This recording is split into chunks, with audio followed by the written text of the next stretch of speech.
What's up, lovely folks? Scott the Life Artist back with another video. I thought I'd retard Max, like my friend, who's not really my friend, doesn't know who I am, but Eliza Long, is that his name? Speaks about retard maxing. And what I mean by that is not thinking. And that we live in an exceptional age. We really do.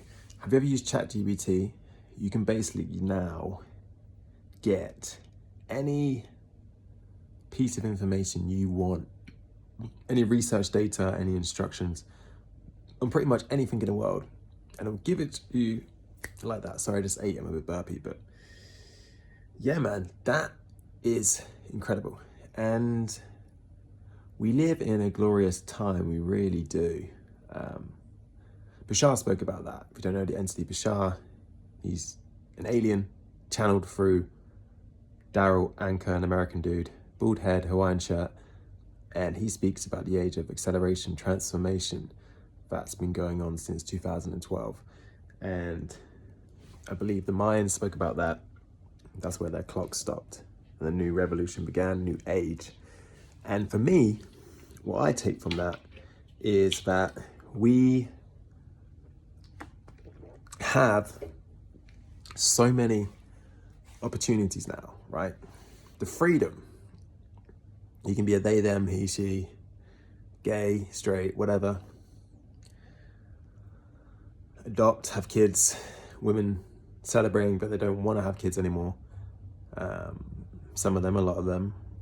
And maybe that's just a generation wants to take a break. But there's many options available now, and not as many options as available before. And options are a good thing.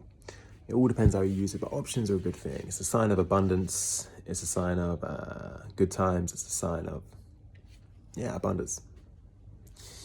But you have to test your reality out in order to define and recognize that you are truly on a new wave of human consciousness.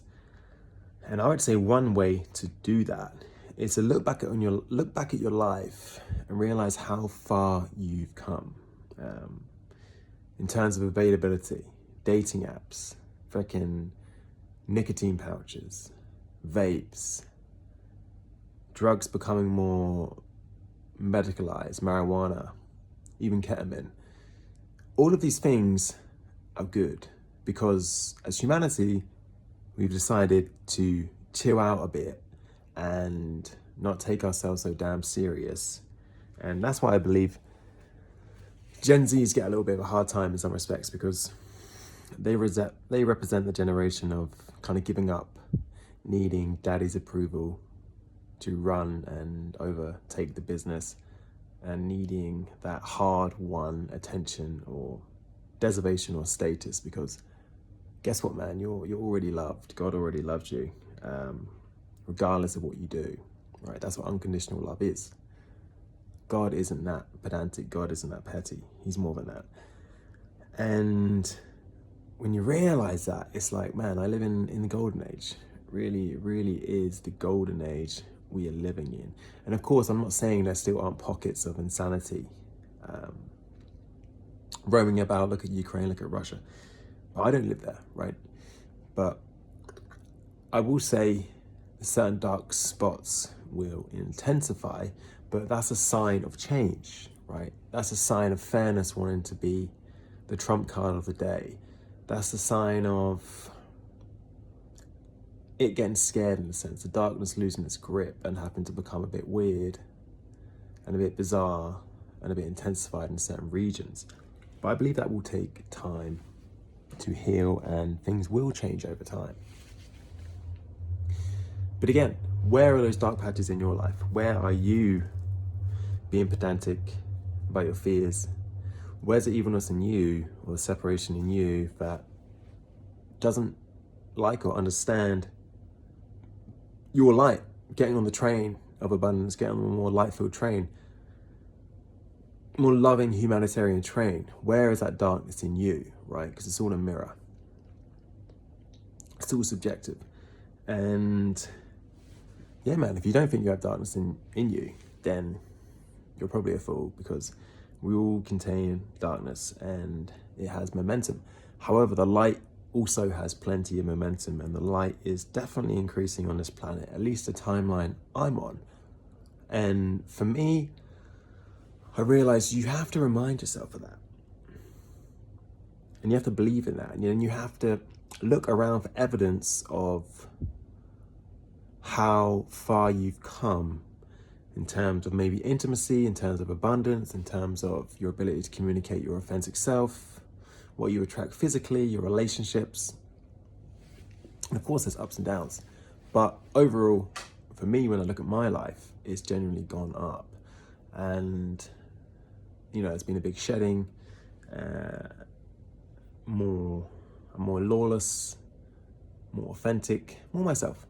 And yeah, man, I suppose I just wanted to make this video to say, take a chance on yourself, test your reality out, and be reassured of execution and then the miracles that will come your way. Because we do live on a softer planet now. We do live on a more forgiving planet.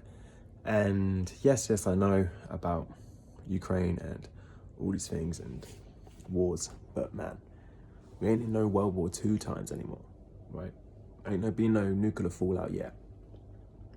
But you gotta recognize the fears of old, which aren't up to speed of 2025, which aren't up to speed of the acceleration train. You have to recognize those fears and be like, this doesn't make sense. My life is so good. Why aren't I celebrating, right? And usually it's because that old Russian, I'm just gonna use Russian because they're sort of the enemy right now, right? But an old Russian or old stoic, evil energy of narcissistic separation, of just complete forgetfulness, medieval energy, medieval fears, right? Where you're gonna get your head battered in and stuff like this. But no longer irrelevant to who you are vibrationally overall. You gotta recognize that those alarms no longer belong to you, but you have to be a baller and take a chance on the new light, living a miraculous life, living a life of unconditionality, living a life that's beyond anything you've measured or experienced before. And that requires you taking a few chances, trusting, having faith, to recognize that you don't have to work so hard at it anymore.